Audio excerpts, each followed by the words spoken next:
Hello student, good morning. सबसे पहले मैं बता दूं, हम लोग क्लास 7 के साइंस का सेकंड चैप्टर का लास्ट कुछ टॉपिक है उसको पढ़ेंगे। ठीक है, जो हमारी टॉपिक है बच्चों वो है डाइजेशन इन ग्रास ईटिंग एनिमल।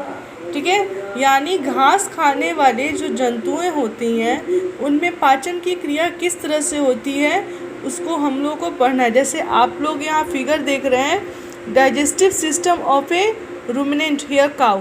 यहाँ पे एक गाय की फिगर दी हुई है जिसका इंटरनल जो है डाइजेस्टिव सिस्टम बताया हुआ है। तो उसी तरह से बच्चों इसका जो टॉपिक का नेम है वो है डाइजेशन इन ग्रास ईटिंग एनिमल्स, यानी जानवरों में जो घास खाने वाले जानवर होते हैं उसमें पाचन क्रिया किस तरह से होती है उसके बारे में पढ़ना है। तो हम स्टार्ट करते हैं बच्चों। The grass-eating animals such as cow, buffaloes, horse, etc.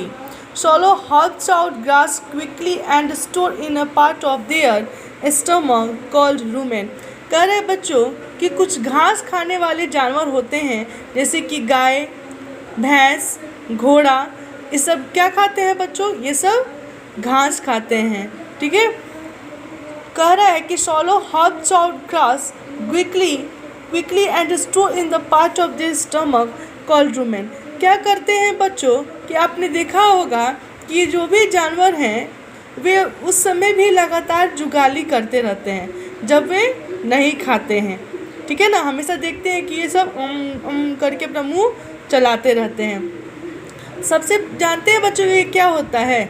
इसमें सबसे पहले वे क्या करते हैं, घास को जल्दी क्या करते हैं, निगल करके अपने आमाशय में स्टोर कर लेते हैं। क्या कर लेते हैं? अपने आमाशय में, स्टमक में स्टोर कर लेते हैं। और स्टोर करने के बाद से एक रूमेन भाग होता है जो कि फर्स्ट आमाशय, जो फर्स्ट स्टमक जो होता है रूमेन, उसमें चला जाता है।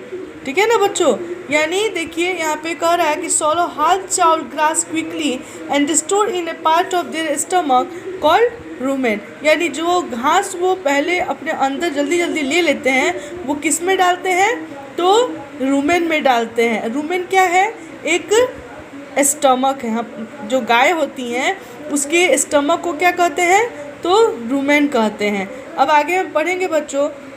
Here the food gets partially digested, और यहाँ से रूमेन्स में जाने के बाद भोजन जो है वो अलग अलग भागों में बढ़ जाता है।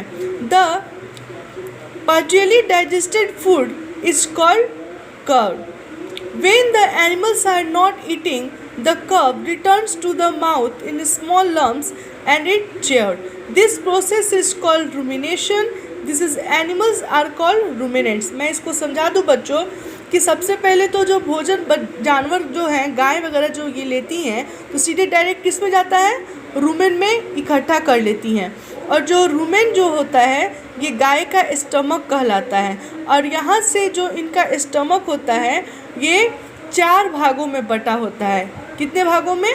4 भागों में। ठीक है, तो यहाँ देखिए कौन कौन सा है। तो सबसे पहले हमारा होता है बच्चों, यहाँ पे देख रहे हैं आप लोग, एसोफेगस है, फिर उसके बाद से रेक्टिकलम है, फिर ओमासम है, फिर एबोमासम है। ठीक है ना, सबसे पहले रेनम के बाद किस में जाता है बच्चों? तो रेक्टिकलम में, फिर उसके बाद से ओमासम में और तब एबोसम में जाता है। तो ये 4 जो रूमेन जो होती है वो 4 भागों में बढ़ती है। ठीक है ना, तो रूमेन में भोजन का आंशिक पाचन होता है, यानी भोजन जो गाय खाती है वो सबसे पहले किस में जाता है बच्चों? तो रूमेन में जाकर के इकट्ठा हो जाता है, जिसे हम लोग क्या कहते हैं? जुगाल कहते हैं। क्या कहते हैं? कर्ड, यानी जुगाल करना कहते हैं। लेकिन बाद में जो गाय वगैरह होती हैं ये क्या करती हैं? छोटे छोटे पिंडकों के रूप में फिर इसको कहाँ लाती हैं? मुख में लाती हैं। ठीक है ना, जिससे वो क्या, मुख में लाने के बाद वो वहाँ पे क्या करती है? चबाती रहती है। ठीक है, और इसी प्रक्रम को हम क्या कहते हैं? रोमंथम कहते हैं।